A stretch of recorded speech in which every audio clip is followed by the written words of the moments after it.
Estate Show, a show about random things and occasionally some real estate. This show is brought to you by Houston's Home Connection team. I'm Tom Riggins, joined by Josh Arkless, and we just happen to be Houston's Home Connection team. You can find us on Facebook, Twitter, YouTube, and at www.houstonshomeconnection.com. All right. Here's the deal. I need to find out what's going on, Josh, because first of all, I just got back from a pretty good road trip. And what I understand is, why do semi-trucks pull out when they're about to go up a hill? Because they're going to just slow everybody down. They can't maintain the speed of traffic, and it just ticks me off to no end. But the other thing I'm curious is, why do people pull up to a stop sign when they're turning left? I'm going to turn right, and they block my vision. It makes absolutely no sense to me. This is the Random Real Estate Show, and I'm in the middle of a random rant. Well, I'm convinced that people pull up to where you can't see. I'm convinced that people do stuff in their cars on purpose just to annoy other people. I think we're such a... Okay, is that because that's what you do? I actually try to be cognizant in some ways. Just checking. But no, yes, can I be an ass? Yeah, for sure. Sorry about that. A donkey. For sure, a donkey's butt. I can for sure be that while I'm driving. I try not to be... But you drive around Houston enough, and it's gonna get to you. It happened to me on the way. Like, I just came back again from Oklahoma. If you heard last podcast, I had to make a second trip to. We may talk about it later, but you could go someplace cooler next time. Like, every stinking time you're going down, like the truck. I get it. The truck in front of them is not keeping speed, so they pull out. But they're not keeping speed, and it's 75, and they go 60, and they're about to hit a hill, which means we're going to get down to 45 freaking miles an hour. And I'm just like, it ought to be illegal. So I drive by and I glare at him. But then today, some guy pulls up and, I want to turn right. I need to see. He's not going anywhere till the light turns. I can go right on red. Mm-hmm. And he pulls up right in front of me. So I have to inch out even further. And I'm just staring at him. He's just looking at me like, what? Anyway, so that's my random rant. Nothing that necessarily, it's been, ever since I walked in the office, it's been, eating at my gut. So I had to get it off my chest. Oh, there's a million things we could sit here and talk about with bad drivers. And I don't know if you've seen the news lately. Houston has had a rash of road rage shootings. So I do think about that. So there are times when I go, you've got to pick your battles. Maybe I better back off a little bit. I mean, I'm mad at you, but I don't want to die. Normally, before I used a finger on somebody, I'll drive by to make sure that I'm bigger than them and that they're female. So if we do have to scrap, I have a good opportunity to win. That's true. Anyway, what do you got on your mind? So I saw something I wanted to get your opinion on.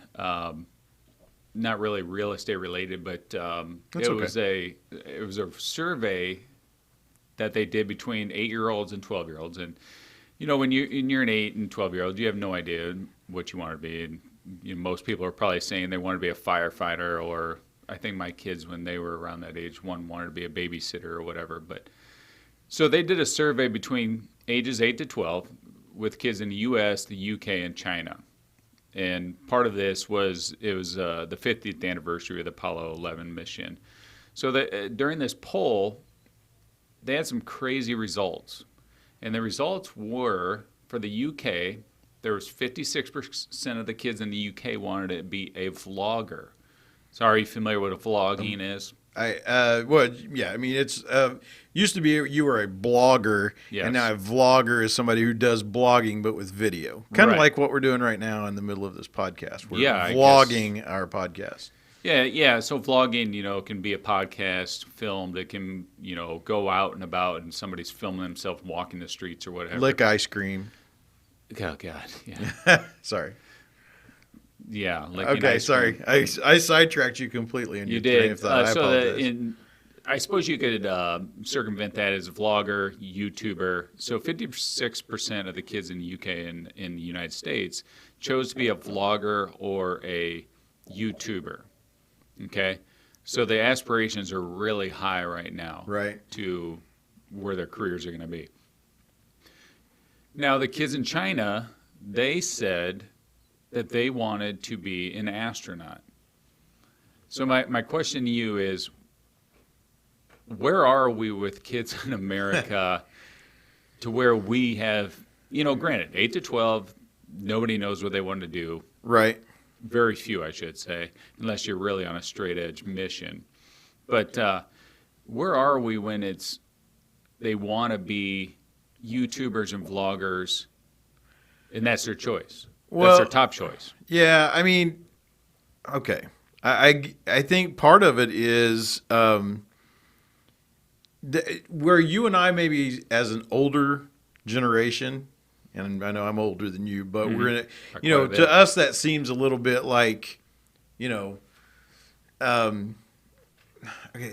it's like back in our day, somebody may want to be an actor, and sometimes that's what they consider. This is our generation's version of acting. Going to Hollywood and making it big. True. Because if you can go viral, you're going to end up at all these big, these viral vloggers end up at all these big parties and get associated with the movie stars or with people who are popular. So I don't think it's necessarily taking the easy way out. They're looking at it as like, well, this is a way for me to get famous. And being famous has been something kids have wanted to do since time immortal, I think, as long as we've had like fame, as you call it.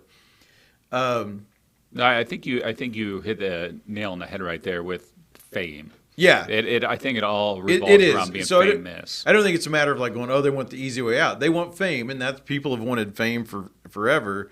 I find it interesting that it's that's the form it's taken.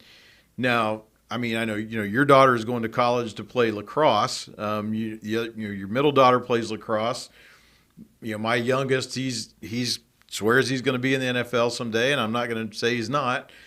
But neither one of my kids are going like, Dad, I want to be. They have at times going, I want to make a viral video because they're like every other kid that wants fame. I guess I find it interesting that these kids are saying like, this is what my profession. Like my kids on a whim have said, I wish I could be in a viral video. These kids are saying, this is what I want to do, as my way to make money. Yeah. So that's an interesting, I guess, different look at it. So, and I'll read off. So across the board, number 2 was being a teacher, which is surprising to me because even you walk around our office here, and I would say the majority of real estate agents are ex-teachers. And I think the kids that between the age of 8 and 12 don't know the dynamic and how hard that can be. Right. And how, here's the thing, there's no fame in that, and there's no riches in that.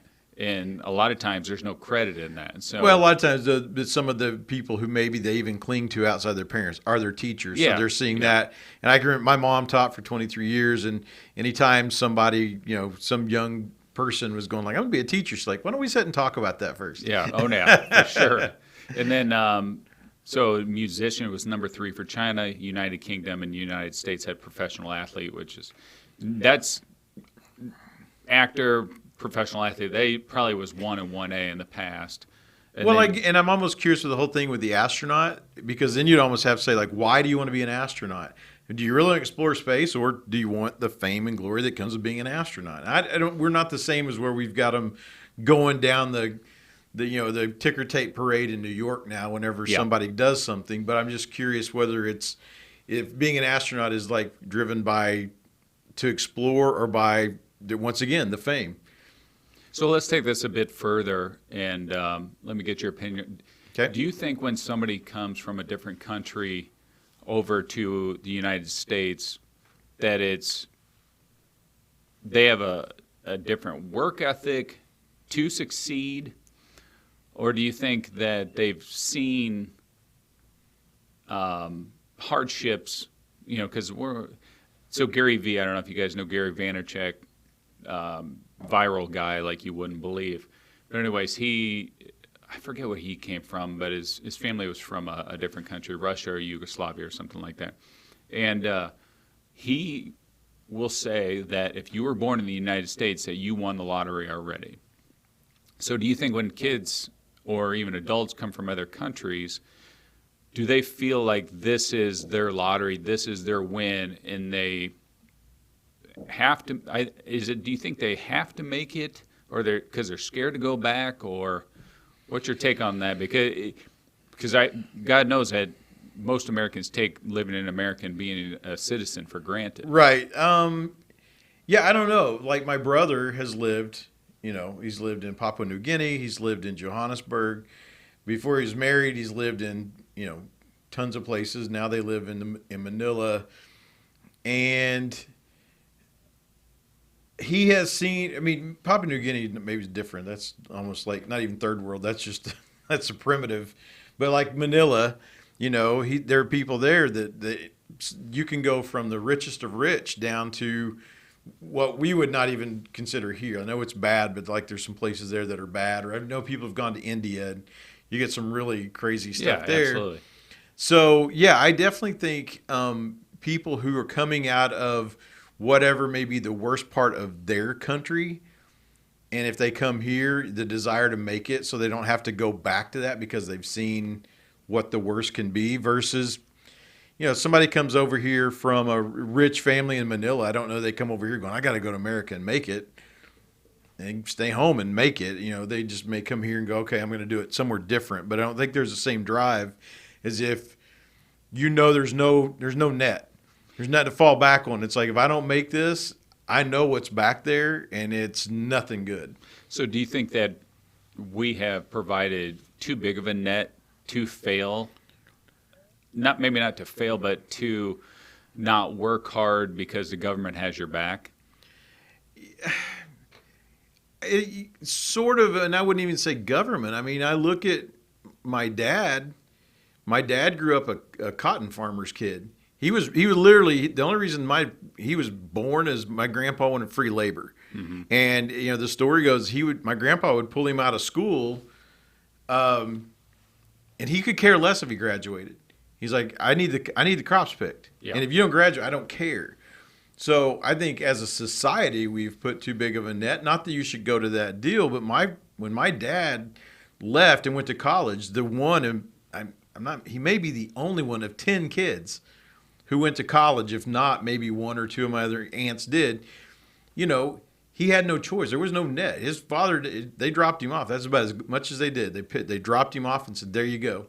Well, I think from your father's society growing up, that was hard work. That was, they taught you hard work. Right. And so I guess we, as parents, we kind of lead to it. I get the whole government deal because I totally understand. Way too many people think the government should do more for them than they should. Right. But we kind of set the tone for that as parents sometimes by giving our kids way too easy, and it's easy for them to fall into. Well, mom and dad made it easy. Now the government says they'll make it easy. Why should I try? Well, so I think you just another good point is kids are impressionable, so they see their parents, and if their parents aren't working hard, so your dad was a cotton farmer's son, he's probably like, I'm going to go to college and I'm going to make it because I don't want to go back and doing that. Right. You know what I mean? I just think that you are inherited a work ethic that you've seen, and obviously there's different situations where people didn't have parents that worked hard or didn't even have parents and made it, and they just have seen different situations to work hard. But I just think when kids or whoever come to this country, they don't want to go back to that situation that they had. So hardships, I think, I don't know what the word is, but I think having a hardship is actually beneficial in a way. Oh, no, it is. Yeah, I agree. And along those lines, I saw the other day the ESPYs, the ESPN awards. Jimmy Valvano, who had was an old ex-basketball coach, and he had a great speech from the ESPYs. But the guy who won it this year, his name was Rob Mendez, and he was born without arms, born without legs, and this guy is a varsity football coach. Okay, he controls his wheelchair with his shoulder. It was amazing watching this story. And you see other things like that. You see people who have, military people who have lost limbs. You've seen people in car accidents. You've seen people in near-death experiences. And those folks are doing incredible things. Not all of them, but many do because they've seen the worst and they know that they could make it through that. So now they feel like they're invincible almost to be at the bottom. They make to the top, and now they're like, I can do anything.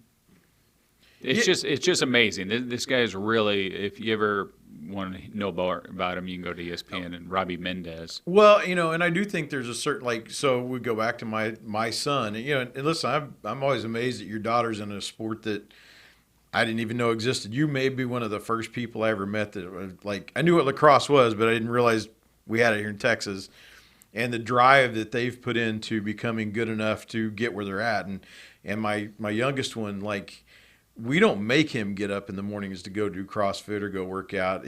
That's what he does. He wakes himself up. So there's always still going to be an internal drive that someone has, and I'm just a believer that some people are born with it and some aren't.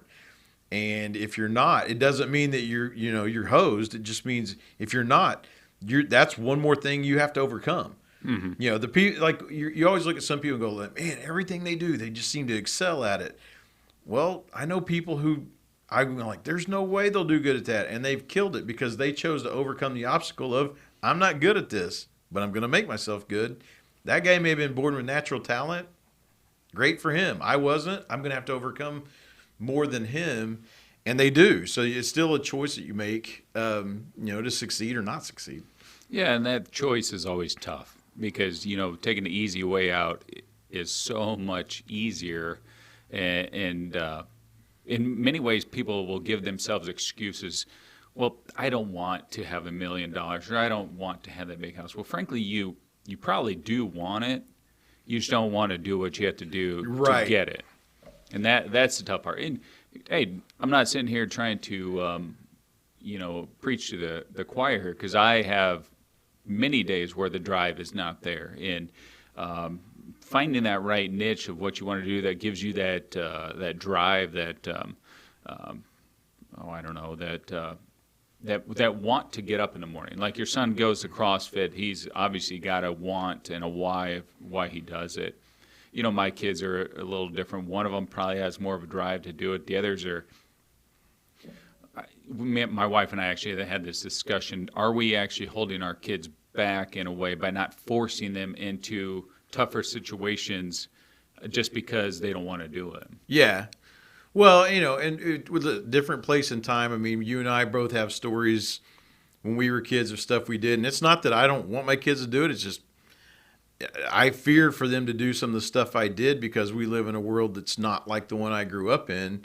So it's a little tougher to, have those situations come up. But, you go back, like you said, listen, I was on my way out the door of this business when you called me and said, hey, you want to come set in a little bitty office together and do a podcast.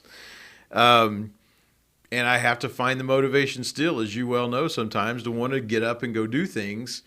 But it's not impossible. I mean, it's easy to sit there and go, well, because I've faced the hardship and I don't want to do it, that's it, versus just go do it. And a lot of times the accountability is, okay, you're here at the office, and I'm like, well, I need to go because you're sitting here waiting on me, and I need to come up and do the part, my part. So, I think that's another. We haven't taught our kids accountability of, hey, so I get frustrated with clients who aren't accountable to me. Hey, we're gonna come, and then next thing you know, they're like, yeah, we're not gonna make it. Well, I set up the appointment. I left my house. I went and did this, and now you're not coming. Come on. I mean, I did not want to leave my house and go sit in somebody else's house for you to tell me you're not coming. So accountability is another big issue when people don't feel like what's the big deal if I let someone down? I can't stand that. I agree. For me, I can't stand the thought that I let anybody down. It just it eats me. No, I think that's I don't even know if it's a society thing, but loyalty and accountability seem to be things of the past. Yeah. And accountability, and I've had this discussion with other people before, is can you actually see, this is one of the real estate coaches, this is like their buzzword, right? This is how they reel people in. Well, what are you going to make me do to be a humongous producer? Well, I'm going to be accountable for you. Well, what if I don't have accountability to myself? How are you going to be teaching me accountability? So I believe that it starts with you. If you don't have any accountability to yourself, that one call a week with your real estate coach or what have you, how is that going to be accountable? Right. That just doesn't that just doesn't make sense to me. Right, and we have a real estate buddy coach who will listen to this. And I think he agrees with me on the accountability we've part. had this conversation. You really, there's different ways coaches can get you to have a drive, have a motivation. But man, if you're not accountable to yourself, I just don't think somebody can teach that to you. So just so you know, the video feed did kick out again. I think this time I ran out of space, but just so you know, got to correct that. I know, but our brand new camera just showed up, so I'm texting my son so that it doesn't disappear off my porch. So keep talking, Josh, while I text my son. This new camera is going to be a game changer for us, so we're pretty pumped about that. That's Tom's baby. But it was something we thought about, and we're adding into what we do, and there's a motivation and a drive for what we want to do. So we found, not like, we got to spend money. It's like we've been making videos and doing this stuff with this strung together stuff to decide, if we're going to do this, okay, now let's move forward. Sometimes I think that's another thing. People think, I'm going to get into something, I'm going to go, and it doesn't turn out like they think, and they quit. Versus, and now I'm deep in debt for trying to get there. Versus just ease your way in, see if that's going to work. Somebody has a crazy idea, like they want to go and raid all the slides in the area. It's like, why don't we just try that a little bit? Why don't we just look at that first and decide if that's going to look right or not? That guy sounds like a genius, whoever wants to be an idiot and a genius. Oh, no, it's all good. So, so I think it's interesting. It's an interesting conversation as to why, kids are looking at that, and it probably has changed over the years of, fireman, astronaut, this and this. Where all that comes from, but the vlogging deal, other than I get it, like I said, to me, that's like the fame deal. It's still an interesting concept of our society that they would choose that. They want to be a vlogger, a social influencer, as they call it, because they see all these people living these lavish lifestyles doing it, and like, I want some of that. I just think those folks, as you and I know, it's not easy. No, and I really think the folks that are the popular ones are really leading our kids down a wrong path. I do too. Those are not the role models that I want to have. No, that's the other side. Right. The people that are doing it, they're again, they're, most of the stuff even though we may laugh at it, I'm like, I wouldn't want my kid. I don't want that to be what they're famous for. No. Like, go do something. I want my kid to be in the NFL. Go be famous. Be the next J.J. Watt and become an influencer like that. No, yeah, I think the platform, and I think everybody has a voice, and you'll hear that, and people go, "Oh, you're kind of a professional athlete or a celebrity. You got a bigger voice." We all have a voice, right? Well, this right here, we both said we do this, and whether there's 20 people or 20,000 people listen to it, right now we're talking about something, and you have that ability, and I think that's what people don't go and discover that enough. Whether it's blogging, or just writing down your feelings in a journal that one day may be turned into a book, or something. Yeah. To hide that and believe you don't have the ability to influence others is wrong. Well, the day that you stop giving a crap what somebody thinks about you is probably the day that you're going to be inspired and feel a lot of freedom, because the storytelling, just like we were talking about earlier with the hardships of people, that's a story that these people can share and inspire others, but so many people keep that internally because, well, somebody will make fun of me or somebody won't like it. Well, I tell you, the old adage saying, if I can help one person, that really, that can make a difference. And like you said, we sit here and maybe, who knows, maybe 10 people will watch us, maybe 20, who knows, but maybe 20th podcast down the road, 30 watch it. Right. 40 will watch it. And sooner or later they come back and listen to me rant about people pulling out in front of me. Or Tom gets in a bikini and he starts influence on Instagram. I don't know. That ain't happening. Yeah, that's exactly what it would sound like. All right, well, we draw to a close. We're getting about the 25-minute mark, I'm sure.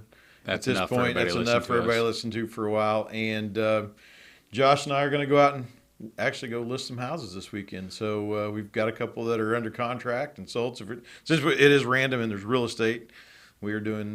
We have some houses that have gone under contract. Going to list some more. And if you want to listen to us talk about that or want to talk about real estate, go to our Facebook page, Houston's Home Connection Team. go to our website, Houston's, as Josh likes to say, Houston's with an S, homeconnection.com. You can find us on Instagram, Twitter, and you can find this podcast on iTunes or anywhere else you download podcasts from. But until next time, we will see you later. Take care.